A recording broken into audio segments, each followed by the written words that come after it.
मित्रों, आज मैं एक कहानी बताने जा रहा हूँ। एक राजा था जो अपने जनता के बीच बहुत ही लोकप्रिय था और साथ ही आध्यात्म में उसकी बहुत रुचि थी, बहुत विश्वास रखता था। एक बार क्या हुआ कि राजा ने ब्राह्मणों को आमंत्रित किया भोजन के लिए और भारी तादाद में ब्राह्मण सब आए भोजन करने के लिए और उसका जो खाना था, खुले आसमान के नीचे और जगह पे उसको बनवाया बनाया जा रहा था। फिर बाद में क्या होता है कि एक चील जो है जहरीला सांप को अपने चंगुल में पकड़े हुए और ऊपर से उड़ता हुआ जा रहा होता है और सांप निरंतर वो उससे छुड़ाने की कोशिश करता है परंतु छूट नहीं पाता है। अंत में क्या होता है कि जो जो सांप है वो गुस्सा में काफ़ी तादाद में जहर उगल देता है और संजोग है कि वो जितनी भी जहर है वो जो पकवान जो बनाया जा रहा था उसमें गिर जाता है। इसके पश्चात क्या होता है कि जब ये ब्राह्मणों को बैठाया जाता है तो वही पकवान ब्राह्मणों के लिए परोसा जाता है। जब ब्राह्मण उसको खाता है तो भारी तादाद में जितने भी ब्राह्मण खाना खाते हैं वो सबकी मौत हो जाती है। राजा ये सब जान के बहुत दुखी हुआ कि ऐसा कैसे हो गया, समझ में नहीं आया।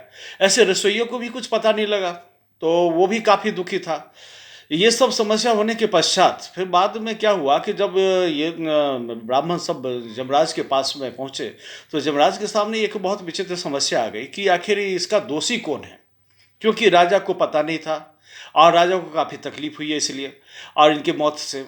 इसके बाद में हलवाई जो बना रहा था उसको भी पता नहीं था, उसको भी बहुत ही तकलीफ हुई। तो ये उनका ये सब फाइल में अटका रहा कि जो आखिर दोष प्रत्यारोपित किसको किया जाए। लेकिन कुछ दिन के बाद में क्या होता है कि एक ब्राह्मणों की मंडली जो है ये वो उस शहर में आता है और एक औरत से पूछता है कि ये बताइए कि जो राजा का महल किधर है।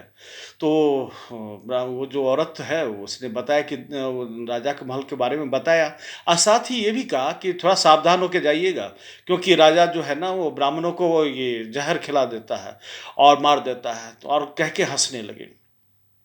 इसके पश्चात क्या होता है कि यमराज जो है उस जो कहा कि अब हमको समझ में आ गया, ये इसका सब वो उसका दोष प्रत्यारोपण पूरा उस औरत के ऊपर में कर दिया। जब वो औरत के ऊपर में कर दिया तो फिर बाद में जम वगैरह बोला कि महाराज ये कैसे हो सकता है, ये तो उसमें मतलब लिफ्ट भी नहीं थी और किसी तरह की उसका रोल भी नहीं था। तब जमराज बोलता है कि देखो, राजा जो है काफ़ी दुखी रहा अपने इस कार्य से कि देखकर, क्योंकि वो जो ब्राह्मण और अपने आप को पश्चाताप करने लगा कि ब्रह्म हत्या का पाप हमें लगेगा, तो वो उसको तो दोषी बनाया नहीं जा सकता। साथ ही हलवाई को भी दोषी नहीं बनाया जा सकता क्योंकि वो बहुत दुखी था, उसने कुछ नहीं जानता है इसके बारे में कि किस तरीके से मौत हो गई। बात रही इसके बाद चील की, तो चील तो अपना आहार को लेके जा रहा था, तो उसकी तो कोई बात ही नहीं थी। फिर बाद में सांप की बात हुई तो वो तो अपने जान की रक्षा के लिए उससे छुड़ाने की कोशिश किया, अंत में अपना जहर उगल दिया गुस्सा की वजह से, तो उसको भी दोषी नहीं रखा जा सकता। लेकिन ये जो औरत है, इसको मतलब राजा के बारे में बताने के बाद में उसको बहुत आनंद आया और उसको उपहास उड़ाया उसने। तो इसीलिए दोष इनके ऊपर में गठित किया जा सकता है और तो इस प्रकार से दोष उस पे प्रत्यारोपित हो गई और औरत के ऊपर में और उन सबको वो मतलब दंड मिला।